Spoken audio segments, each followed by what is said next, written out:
Allah says He's supremely merciful, most merciful. And all of Allah's attributes we would say, are perfections of attributes, basically. But isn't that more of a human trait, being merciful? Well, is it more of a human trait, being merciful, or is it a glimpse of the divine by being given mercy? So do we recognize the Creator by what He gave us? So because He gave us the concept of mercy, we can then see just how merciful Allah might be, right? So you think that we've created God out of a need for figure or guidance? Some sort of a figure that we can rely upon. Yes. Okay, look, that is a possibility. The other possibility is that God actually does exist. And as a consequence, we do get that support from God. Do you see, again, it's about how you look at things. Yeah, the thing is, my sort of issue is with submitting to authority, I suppose. Yes. So I thought about religion before. You know, when I've been through like hard times. Sure. I considered it. But the Prophet, peace be upon him, said, it is beyond your imagination. I don't speak to terrorist sympathizers. Sorry, go away. No, that's a bit of a slur. Sorry, where is your evidence that I'm a terrorist sympathizer? I'll give you. Let's go with the first question. Because you wrote them. Okay, he made me write a list of Okay. questions. Let me pull it up. It's a really interesting question for you. No, please, go ahead. And I follow you, like, I watch every video on YouTube for you, by the way. Alhamdulillah. Jazakallah khair. وياك إن شاء الله. جزاك الله خير. The heaven one or Huh? which one? The You first ask one, whatever one by you one, ask one by one. whatever you want to ask. Okay, so I have a few questions. I basically just started learning about Islam Sure. stuff through him mainly. So first of all, the origin of Allah. Yes. Origin of Allah. Yeah. Okay. So we believe that Allah says in the Quran that Allah had no beginning and Allah will have no end. So He is the first and He's the last, basically. Now, why does that concept make sense to us? Because everything else has a beginning and has an end. Everything. But if Allah also had a beginning, then it would require an explanation of how, from where. And you can't have an infinite series of explanations. Yeah. So there has to be something that has to be the first cause of everything.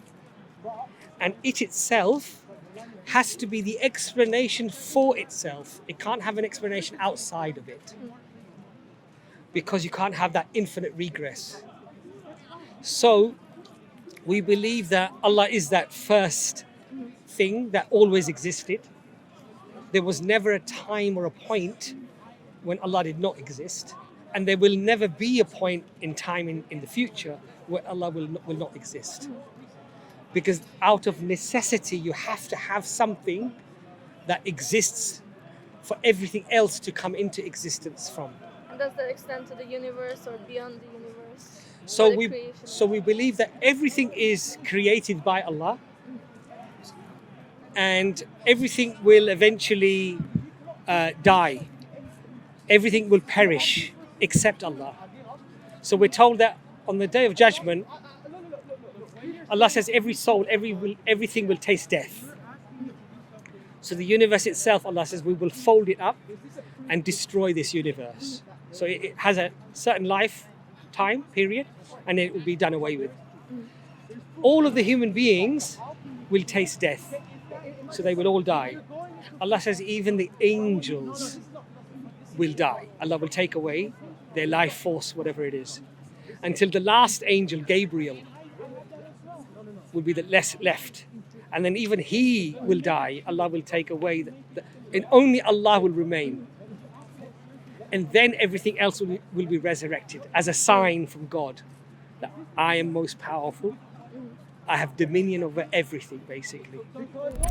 I just wanted to say a big thank you, Jazakallah khair, to all of our supporters on Patreon and also all of you who have subscribed to the channel and are making comments and likes.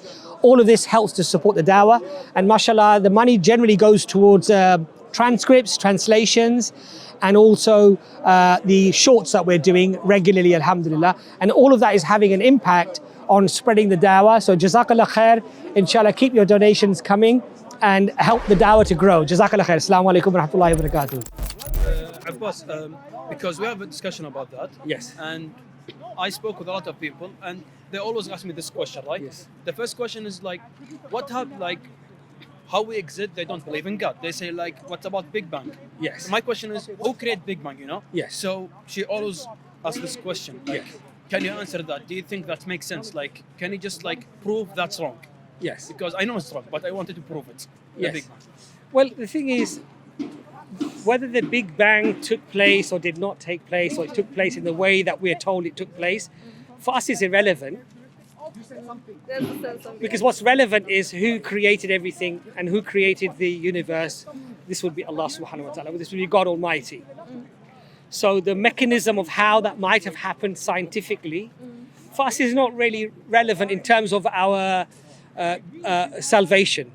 It's an interesting conversation, and it's nice if you enjoy that field of science and physics and astrophysics and what have you. But it doesn't answer the fundamental questions of why we are here, what's our purpose, and where we're going.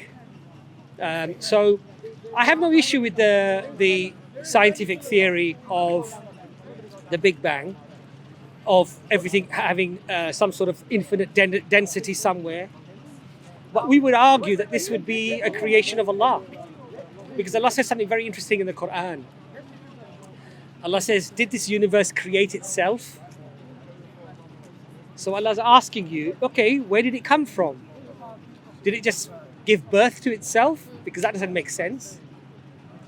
And you can't have an infinite series of material explanations.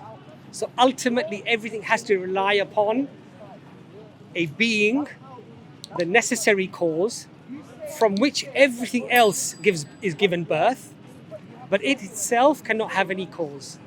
It is the explanation for itself, basically. How would you describe this being, sort of higher being compared Yes. to us?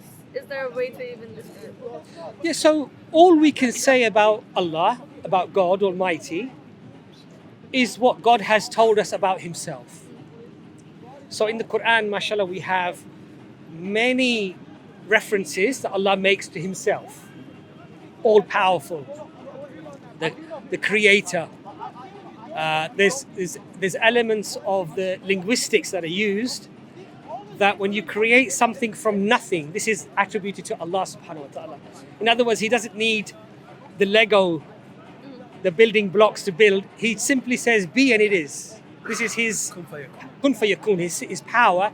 He just simply wills things into existence without needing anything in creating those things. That's the power, the majesty of Allah subhanahu wa ta'ala. But there are many other things, like Allah says He's supremely merciful, most merciful. The one who loves, and all of Allah's attributes we would say are perfections of attributes, basically. But isn't that more of a human trait, being merciful? Well, is it more of a human trait, being merciful, or is it a glimpse of the divine by being given mercy? So do we recognize the Creator by what He gave us? So because He gave us the concept of mercy, we can then see just how merciful Allah might be, right? So it's the other way around. Yeah, You see my point? Yeah. Because sometimes people say this, they say, oh, but we're attaching human qualities, anthropomorphizing them to the Creator. I would say no, the Creator gave you those qualities to recognize Him. You see, that is that way around. So Abbas, like, please correct me if I'm wrong, and try to help me to explain that, right? So every time I just speak with any atheist or something, Yes. like I just like try to go really deep and like how our brain work and who can create us like that, the Big Bang can't like create a human like that and this intelligent and this like details and the stuff. So of course we have a God, we have someone to create us. Yes. Right? So that's why I just think like I believe that of course like the Big Bang is false, but they don't like agree with me with that. Yes. So do you think that's really good reason to create? Well, I that? think Oh, the sorry, the thing is that we have to realize that something that doesn't possess a quality can't give rise to a quality. So you have consciousness. I think we all recognize that our consciousness is not just matter colliding into, there's something more meaningful, more deep to that level of consciousness. Now, if you say, well, no, it's just a rearranging of atoms, and that's what gives me a meaning of life. It makes me compassionate, makes me caring, makes me think about things. I would argue that if material doesn't possess that quality, it can't give rise to this quality. So there's something else going on here for your level of consciousness and your engagement with things that ordinarily matter doesn't have engagement with. What about animals and plants? So Allah has given animals and plants many faculties of compassion and love. We see that. We see, for example, a gazelle looking after its it's young, even when it's faced with potential danger from a hyena or from a lion or whatever, right? We see that. We see a dog. We see how incredible a dog can be, so loving that it will risk its own life to try to save its owner, right? So we see that. But we believe that Allah says, for example, that out of Allah's mercy, one part of His mercy was given to all the creatures, the humans and the animals and everyone, and Allah retained 99% of His mercy for the Day of Judgment. So again, this is a way for us to think just how merciful Allah must be, that just a small glimpse of His mercy He gave to people and retained, left. And of course, we wouldn't look at it in a sense that somehow God gave up something, because God's mercy, God's power remains perfected and to its maximum, regardless of what God gives to people or does for people. He's not giving up anything of Himself. And one like maybe can help me with that. The example of Prophet Muhammad sallallahu alaihi wasallam, when he saw a woman, she lost her child. Yes. You remember? Yes. If we can. Yes. So mention that. when so there's a beautiful story of the Prophet sallallahu alaihi wasallam. A mother who's frantically looking for her child, she suddenly finds her child, and then she grabs the child. Obviously, she loves the child. She's, oh, I'm so worried. And the Prophet said to the companions, you see this mother and how she feels when she's reunited with her child, the love, the mercy that she feels.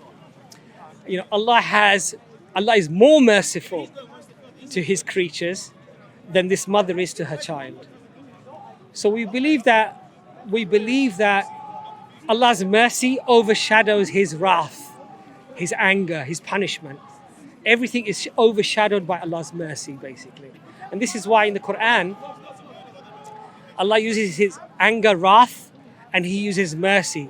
And mercy is mentioned exactly twice as much as God's wrath in the Quran. Exactly twice as much. Perfectly twice as much, in fact. And so we find many similar things in the Quran when it comes to the numerical miracles of the Quran and what have you. But these are just some interesting things, really. So if I could ask you, do you believe that there's good reasons to believe in a creator? Or do you believe things can just happen by themselves? In a way, I think it depends on human necessity. Thank you I so think much. it sort of depends on what we as humans need to sort of survive emotionally. Right. So you think that we've created God out of a need for Father figure or guidance. some sort of a figure that we can rely upon? Yes. Okay, look, that is a possibility. The other possibility is that God actually does exist. And as a consequence, we do get that support from God. Do you see? Again, it's about how you look at things. Yeah, the thing is, my Right? sort of issue is with submitting to authority, I suppose. Yes. So I thought about religion before. You know, when I've been through like hard times. Sure. Where I considered it. Yeah. But it always just occurred to me as a tool, not as a way of Yeah. So you look, rationally, you could argue that for some people that is what it is, right? But as I said to you, the reality of whether God exists or doesn't exist doesn't change by your perception of why people might be using God or the concept of God to either better their lives or to feel more safe or secure or whatever. That initial concept of whether God exists doesn't change despite that, right? So I would ask you the question, because you believe that we are talking today, we exist, that the universe exists. If I said to you, okay, what is the most rational outcome or the most rational conclusion of how everything got here? Now you could say to me, I believe that there was a material cause. Not Maybe super, something beyond the Big Bang. yeah, beyond the Big we don't Bang, know. another material cause. Yeah. And then I would say to you, what's the explanation for that? And then you would say, well, another material cause. I would say, okay, what's the explanation to that? You can't go infinitely back in material explanations. So ultimately, you have to come to a point, something has to underpin, excuse me, something has to underpin the reality of everything else. Now, if I asked you, does this thing have power? You'd say, well, it has to have lots of power because this universe is full of trillions and trillions of stars. Does it have intelligence? You'd have, well, the laws of physics, the laws of mathematics are incredibly complex. So this thing has to be very intelligent. So it has to be very powerful, very intelligent. And then it decides to do and fashion things how it wants to do them, when it wants to do them. That sounds a lot like a creator, a God. Do you see my point? Yeah. So I think it's a very rational conclusion through a deductive method. What's the possibilities? And the only rational possibilities really, or the possibility, there has to be a necessary existence. A necessary existence that everything else relies upon. And this necessary existence is powerful, beyond my imagination, is intelligent, beyond my imagination. Okay? Now the question arises, how can you establish whether there is good reason to believe in this creator or not? Has he communicated with you? Has he communicated with him or to me? Has he shown himself through his miracles, through revelation, for example? And I would then say, okay, it's quite rational to believe in some form of creator, but why should I believe in Islam rather than Hinduism or Judaism or atheism or any other ism, for example? Not atheism, sorry, but you understand my point. And I would say to you, when you look at the Quran, I heard it's very logical. you realize that this is not the work of a man in the 7th century. You realize that he was not capable, or human beings are not capable to come up with the Quran. Now, what are those things about the Quran that make it so incredible? Let me just explain that to you. So in the 7th century, 1400 years ago, the Prophet Muhammad, peace be upon him, was known by his people up to the age of 40 to be illiterate, couldn't read or write. Never did he come up with a poem or anything of linguistic merit, because he was just a kind, honest, trustworthy individual. He was known as Al-Amin, the truthful one, the honest one. That was his title. That's all he was known for. And he used to be a shepherd, working for a woman by the name of Khadija, may Allah be pleased with her, who later proposed to him because of his goodness and kindness, and she married him. But up until that point, he was herding goats And then she employed him as somebody to trade her caravans. So he wanted basically the manager for those camels to go and sell the goods and to bring the money back. And because he was so honest, she employed him and later proposed and they got married. But that's it, that was his life. Now he comes with the Quran, a book that is revealed over 23 years. There's no book in the Arabic language, by the way, up until that point. This is the first book. But even in his lifetime, peace be upon him, it was never compiled as one book. It was that which was recited and memorized by the people. So it's all memory. Now let me explain to you how it was revealed. You would ask a question. The Prophet would sometimes get wahi, he would get revelation, a few verses. He would tell the people, these verses go in this chapter, before those verses and after these verses. Because there were no chapter numbers and there were no verse numbers. The Quran was not revealed in order. So some verses were revealed that completed the chapter that had started 10 years ago. And some of them were the verses at the beginning of the chapter that had started 10 years ago.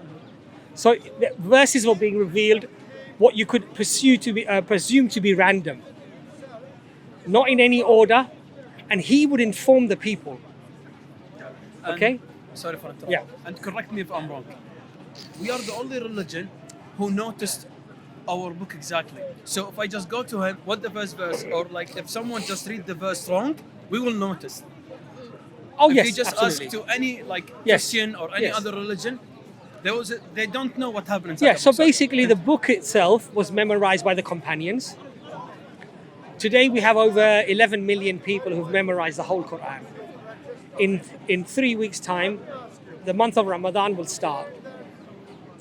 If the Imam, during that month where he completes the whole Quran from memory, if he makes a mistake of even a vowel, people will correct him from behind.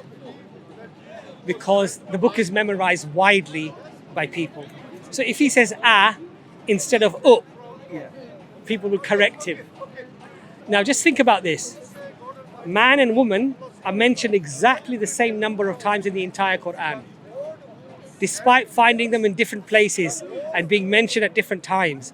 Remember, no book was compiled at the time of the Prophet Muhammad, peace be upon him. No editorial process. Angels and demons mentioned exactly the same number of times in the Quran. Allah talks about the similitude of Jesus to Adam. How Allah created Adam from nothing.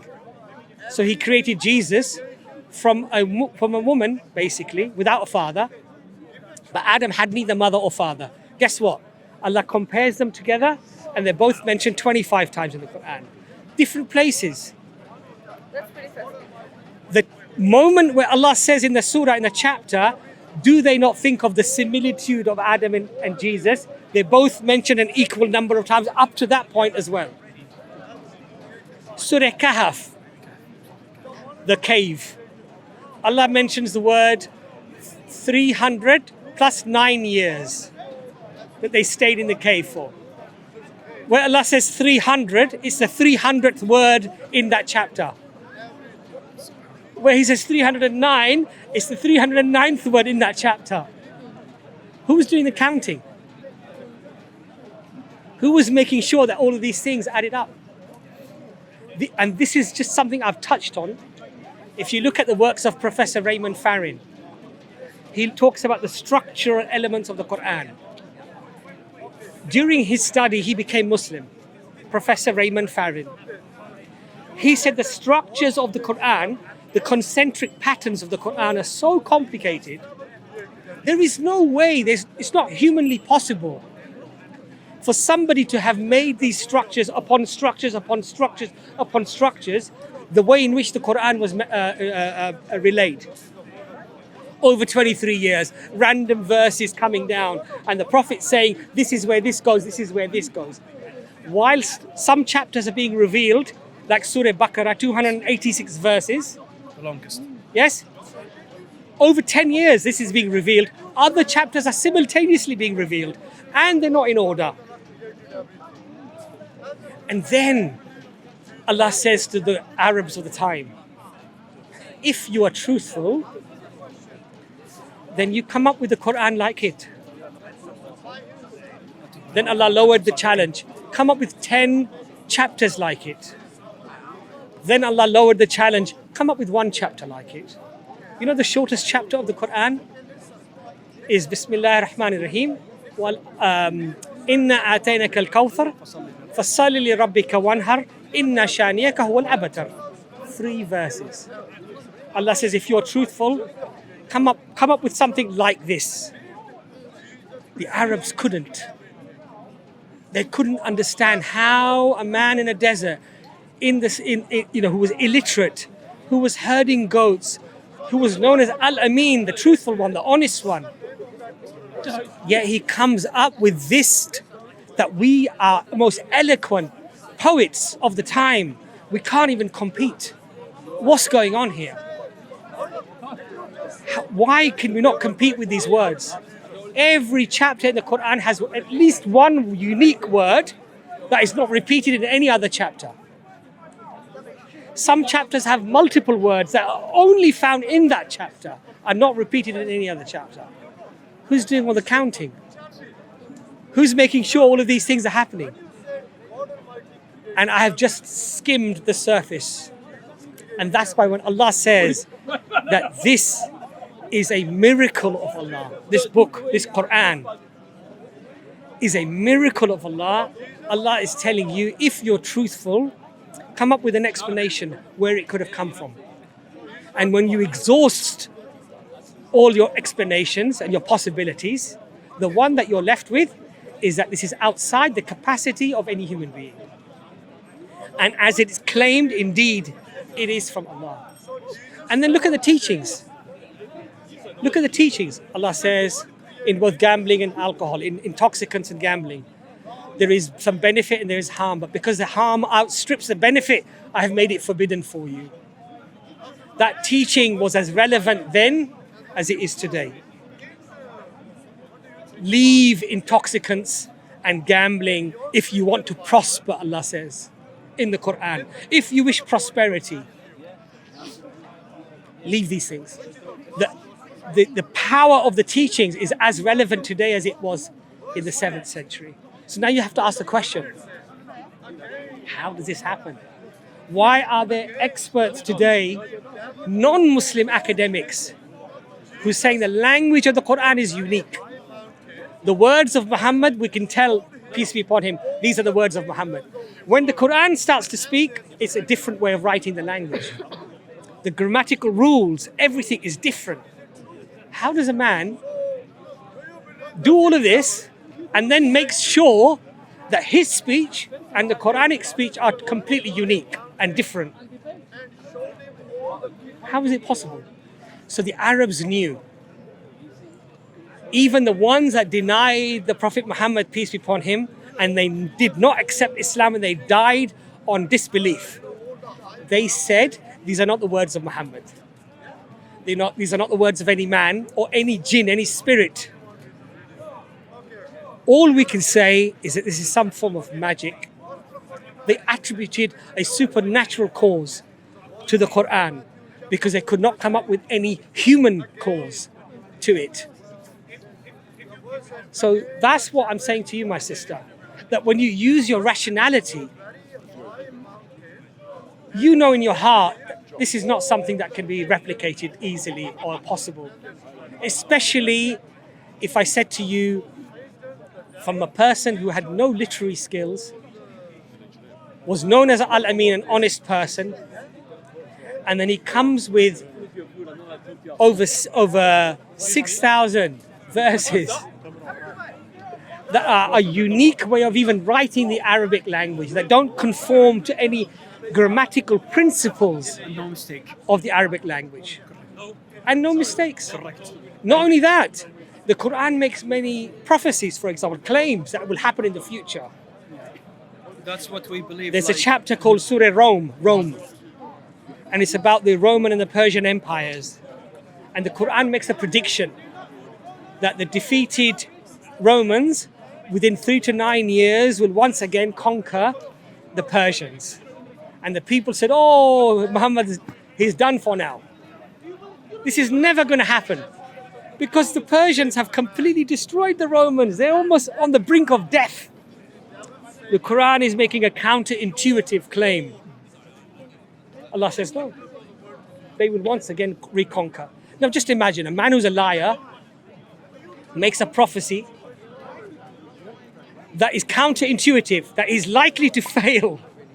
Now he's pinning all of his hope on this one thing, because if it comes out opposite, finished. The people will say, rejoice. He is, in fact, he's lied to us. Look, it never happened. But who would make that claim? Only the person who believes that that is the truth, that this is from God, will make that claim. And the Prophet made the claim, and it's in the Quran. And the Quran is preserved, as Professor Angelica Newith and all of these other academics are saying. So we don't have something that was fulfilled, a prophecy that was added later. We have the evidence. And we can now prove historically the Quran makes the claim. And the Quran makes the claim that they will be defeated in the lowest land.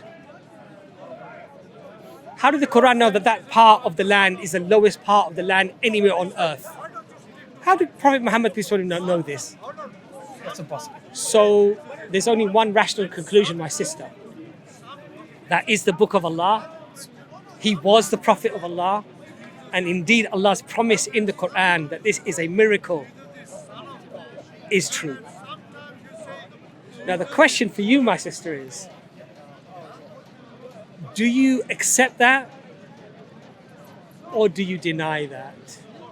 That's the key. I would hope. It is quite interesting. I would hope that you would say, you know what? If what this brother has said to me is true, then really there's no other rational conclusion that a person can arrive at, that this is not humanly possible. This is something way beyond the capacity of human beings.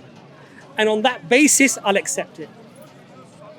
So I would say to you, start your journey, accept the reality of what it is, and inshallah, start your journey, start your learning.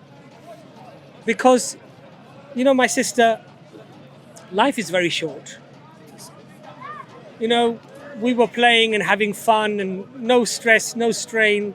It was yesterday. Today, life is full of stress. Everyone's going through stress.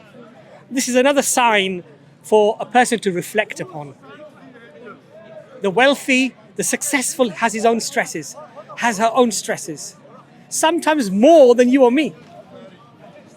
Is that not true? It is. But Allah tells us this is how the reality of this life. And even in the Quran they mentioned that. Yes. وَخَلَقْنَا الْإِنسَانَ فِي كَبِدٍ. Do you think that they will say they believe and then we won't test them? So a person who reflects will think, well, actually, if I have lots of money, if I'm beautiful, if I'm famous, I'd be the happiest person in the world.